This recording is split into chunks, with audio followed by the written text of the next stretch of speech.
Thank you for those careful comments. We've got 3 more questions in the room. 4. Mike.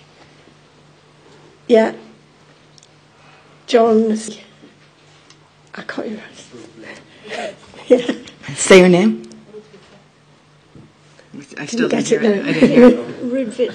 Rudvitsa. Okay. Right. So we've got 4 questions. Can you do 4? I'll try. Okay. It'll make me be shorter. Mike. I'll try and be quick. Like Janet, I particularly enjoyed the all the specific walls and illustrations, so I greatly appreciated that. In the last 2 days here, there's been controversy about an open prison. Prison, of course, prisons have a lot to do with sovereignty, in ways you'll know more about than I do. And there's been a lot of outraged preference over the last couple of days for one good, singular, solid wall rather than some continuous fudge to do with open prisons. And I wondered if prisons and the internal expression of sovereignty in the nation of prison walls ever played a role in this. But a second quick point, I'm wondering, this might go along with your response to England, I think, I'm not sure, and it goes to a psychic place that I'm not sure I know much about. But I do wonder if sometimes some of the walls you're talking about have a function of stopping ourselves, or stopping ourselves if we're on the inside of them, from doing things to the others on the other side. That they are vulnerable, or damn it, if they get over our wall, we'll be vulnerable. And if we get at them, because they're weak and we're strong, they might be vulnerable. So I wonder if there's a sense of self-restraint somewhere in the psyche of the wall as well. We are performing a restraint on ourselves, stopping ourselves, like Ulysses maybe with the sirens, from doing things, no, that's a bad analogy, but from doing things we wouldn't want to do. Or wouldn't want to think of ourselves as being able to do, like be violent towards weaker others. Okay, I'm going to go to Rudvitsa next. Yeah. I want to come back to the comment that Jeff made previously when he talked about site of struggle, because it seems to me that the answer you gave went very much along the site of struggle between different governments or states. And I think actually what he might have meant, I'm not sure, but what I felt was, but I'm not sure, but what I felt it was somehow slipping out from your talk was about bodies themselves and about migrants crossing the borders. And I think we see the transformation of sovereignty, and we can talk about porosity of the borders exactly because these borders are being crossed constantly by migrants.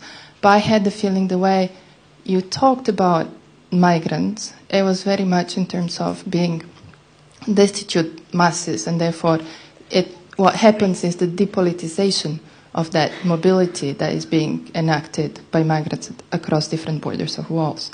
And I think this is then really, this is problematic, because then what happens when you look at the labor issues inside of the nation state, then you can see you position migrants as being pushed around by neoliberal capital, right? And I think then, and you also said they're not organized and they are not protected. But then, for example, how does it feature in your analysis the protests of 2006 in the United States? Huge one-day national strikes, mass protests of irregular migrants across the US. And I think this is actually the side of politics that needs to be brought strongly in, if we pay more attention to migrants, not just as masses, but actually protagonists in the process of the transformations you're talking about. Do you want to take those two? Because we can then keep the 2 Johns and Jose. Yeah. So I don't have much to say about prisons, and I should. Many people have asked me about the articulation between nation-state walls and other walls, especially prison walls, and that book needs to be written by someone. It really does. And I've thought some about gated communities. I've thought some about walls inside nation states. But I'm just not even going to mutter because I don't have any interesting muttering there. But it's a very good question, and I just don't have anything interesting to say about it. On walls keeping us from doing things to others, I want to reframe it a little bit and suggest that, again, I think what walls do is reconfigure often what the relations of economic and political power are between us and the others. And what I mean is this. I think what walls often, these 21st century walls often have the effect of doing is producing an identity for what is outside as dangerous and invading, rather than, in many cases, vulnerable or exploited or dominated. And I'm just using, really crude, elementary political terms here for a reason. Even the Border Patrol at the U.S.-Mexico border will describe most of those they intercept crossing the border as people who are simply desperate for a living wage. And the wall itself does something very different to that figure. It produces an image of an invading, raiding, alien horde or mass, exactly what you want us to get away from, which we'll talk about in a second. And so I'm not so sure that walls keep us from doing something violent as they erase the violence.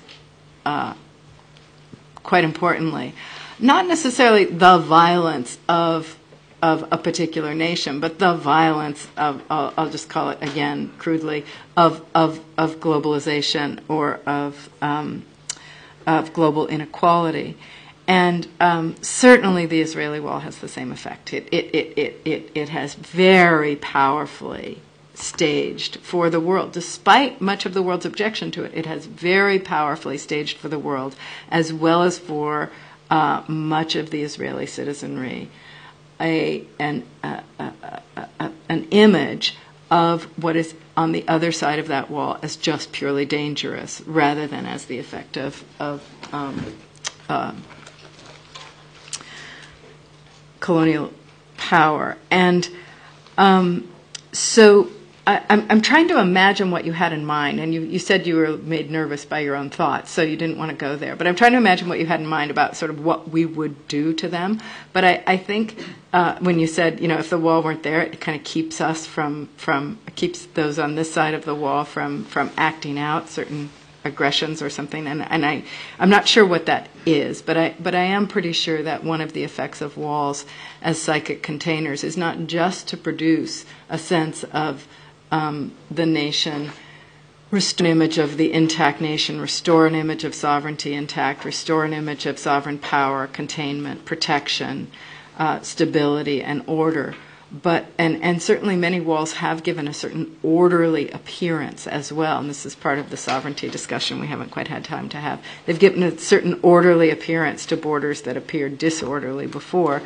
But I think mostly they actually redirect the specter of violence and the analytics of violence. I take your point absolutely about, I did not mean to suggest that all migration